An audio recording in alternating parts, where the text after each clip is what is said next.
Le véritable déclencheur de ta rage irrationnelle n'est pas ce que tu penses. C'est une déconnexion neurologique profonde, orchestrée par le manque de sommeil qui lâche la bête émotionnelle en toi. Ce n'est pas une simple fatigue, mais une réorganisation forcée de ton cerveau qui transforme la frustration en fureur aveugle, en te coupant de la capacité même de réguler tes réactions. C'est une psychose temporaire, alimentée par la privation. Dans ce voyage neurologique, tu vas comprendre comment le manque de sommeil démantèle ta capacité à réguler les émotions, en désactivant le centre de la raison pour laisser libre cours à une amande cérébrale furieuse, et comment une nuit sans nettoyage lymphatique empoisonne littéralement ton esprit. Prépare-toi à une révélation qui va changer à jamais ta perception de ta propre colère, celle des autres, et la fonction vitale de chaque heure passée dans les bras de Morphée. Imagine un instant ton cerveau comme une voiture de sport d'une puissance incroyable. Le cortex préfrontal, situé juste derrière ton front, est le système de freinage ultra sophistiqué de cette machine. C'est lui qui évalue les situations, qui pèse le pour et le contre, qui te permet de prendre des décisions calmes et rationnelles, même sous pression. C'est le siège de ta patience, de ton empathie, de ta capacité à relativiser.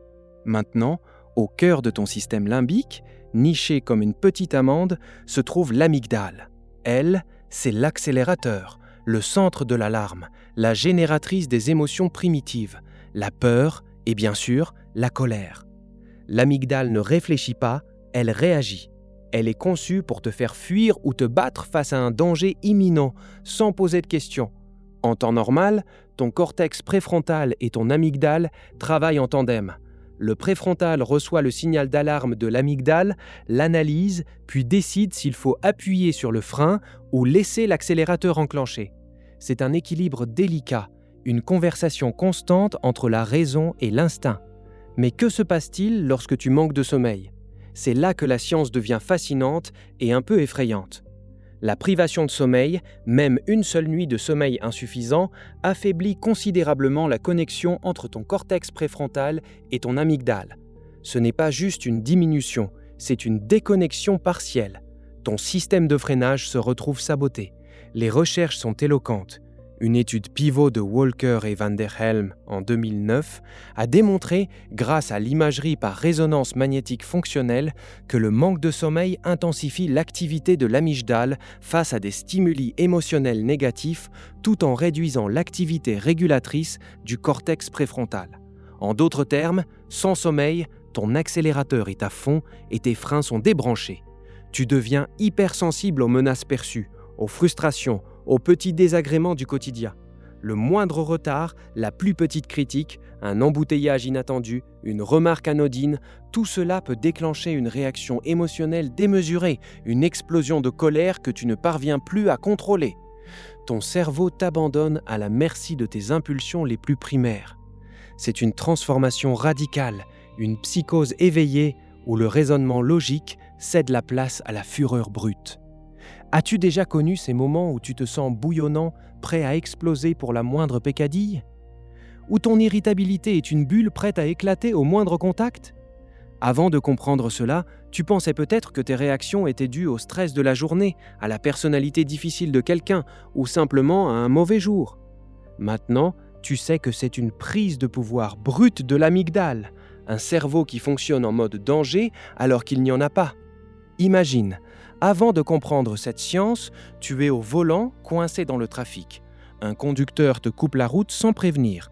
Ton sang ne fait qu'un tour, tu klaxonnes, tu hurles des insultes, tu sens une chaleur monter en toi, une envie irrépressible de réagir violemment.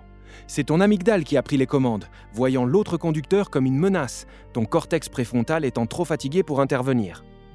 Après avoir compris cela, tu te rendras compte que cette fureur n'est pas dirigée contre le conducteur en soi, mais le symptôme direct d'un cerveau qui a désactivé son système de régulation.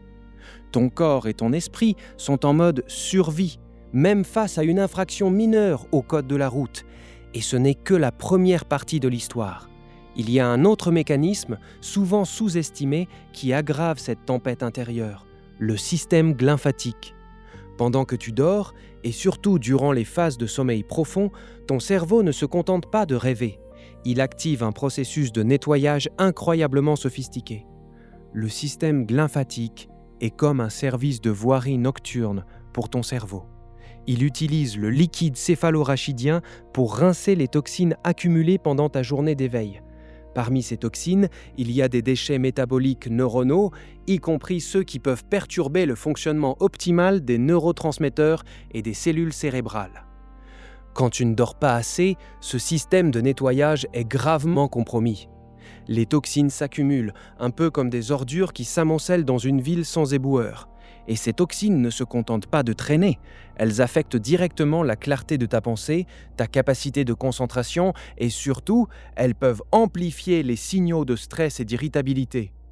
Les recherches de Sieh et ses collaborateurs en 2013 ont mis en lumière ce système incroyable, montrant que l'espace interstitiel du cerveau augmente de 60% pendant le sommeil, permettant un nettoyage beaucoup plus efficace que pendant l'éveil. Sans ce nettoyage, ton cerveau est littéralement enfermé dans une soupe toxique qui nourrit l'anxiété, la frustration et une colère irrationnelle. Tu ne deviens pas furieux uniquement parce que tes freins émotionnels sont cassés. Tu es aussi en colère parce que ton cerveau est encrassé, littéralement empoisonné par ses propres déchets. C'est une double peine qui explique l'intensité et l'apparente absurdité de certaines de tes réactions. Ce n'est pas toi qui es mauvais ou colérique par nature, c'est ton système neurologique qui est mis à rude épreuve, incapable de fonctionner comme il le devrait. C'est une distinction fondamentale. Alors, comment utiliser cette connaissance pour reprendre le contrôle ? Voici 3 applications concrètes qui transformeront ton quotidien. Premièrement, priorise ton sommeil comme un rendez-vous inaliénable. Ne considère plus le sommeil comme un luxe ou un temps perdu, mais comme un processus biologique critique pour ta santé mentale et émotionnelle. Mets-le dans ton agenda. Fixe-toi une heure de coucher et de lever et essaye de t'y tenir, même le week-end, pour stabiliser ton rythme circadien. Chaque soir, 1 heure avant d'aller te coucher, éteins les écrans. Crée un environnement propice au sommeil, obscurité, fraîcheur, silence.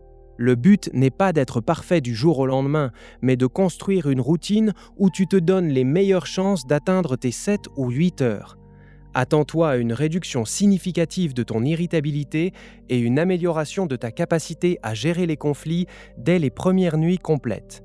Tu retrouveras une forme de paix intérieure que tu croyais perdue. Deuxièmement, apprends à reconnaître les signaux d'alerte de la privation de sommeil. Avant que la rage n'explose, il y a des indicateurs. Est-ce que tu te sens plus impatient que d'habitude ? Est-ce que les petites choses t'agacent facilement ? Est-ce que tu as du mal à te concentrer ou à prendre des décisions simples ? C'est ton cortex préfrontal qui t'envoie des signaux de détresse. Au lieu de te blâmer pour ton humeur, fais une pause. Demande-toi, ai-je suffisamment dormi ces derniers jours ? Si la réponse est non, sache que cette irritabilité n'est pas une vérité émotionnelle, mais un symptôme neurologique. Cette prise de conscience te permet de te dissocier de la réaction, de ne pas la prendre personnellement et de te dire « Mon cerveau est juste fatigué, je ne suis pas la colère que je ressens ». C'est une porte de sortie que tu peux actionner. Troisièmement, modifie ta réaction au comportement irritable des autres. Maintenant que tu comprends les mécanismes neurologiques sous-jacents, tu peux regarder les accès de colère ou l'irritabilité des gens autour de toi avec un œil neuf. Ton collègue qui s'emporte pour un détail ? Ton partenaire qui réagit de manière disproportionnée ? Tes enfants qui ont des crises de larmes inexpliquées après une mauvaise nuit ? Au lieu de te sentir personnellement attaqué ou de juger leur comportement, tu peux te demander s'ils manquent de sommeil. Non pas pour excuser leur comportement, mais pour en comprendre la source neurologique. Cela te permet de ne pas alimenter le feu, d'éviter l'escalade émotionnelle et d'aborder la situation avec plus de compassion. Tu peux même, dans certains cas, suggérer doucement l'importance du repos. Cette approche désamorce les tensions et transforme les conflits potentiels en moments de compréhension mutuelle. Tu deviens un décodeur de l'esprit humain. Tu n'es plus juste une personne qui manque de sommeil. Tu es un organisme dont le régulateur émotionnel est temporairement désactivé et dont le système de nettoyage est engorgé. Cette perspective est libératrice. Elle te donne le pouvoir de ne plus te laisser définir par tes accès de colère irrationnels et de ne plus juger aussi durement ceux des autres. Tu comprends que l'agressivité et l'irritabilité sont souvent des appels à l'aide biologique, des symptômes d'un cerveau qui souffre. Tu te vois non pas comme une personne colérique, mais comme quelqu'un qui a le contrôle sur l'une des variables les plus puissantes de son bien-être émotionnel, le sommeil. Tu as le pouvoir de réactiver tes freins, de nettoyer ton esprit et de retrouver une sérénité que tu croyais dépendre uniquement des circonstances extérieures. La science du sommeil a déverrouillé les chaînes de ta colère irrationnelle. Tu as découvert comment un cerveau privé de repos est un cerveau en guerre contre lui-même, incapable de distinguer une menace réelle d'une simple contrariété. Maintenant, continue à explorer les profondeurs de ton esprit avec nous, car chaque synapse, chaque cycle de sommeil, chaque réaction a une histoire scientifique à raconter. Ce n'est que le début de la compréhension des mécanismes cachés qui façonnent chaque pensée, chaque émotion, chaque interaction que tu as. Reste branché, car une exploration encore plus profonde des mystères de l'esprit t'attend, et elle révélera une autre vérité fondamentale sur ce qui nous rend humains.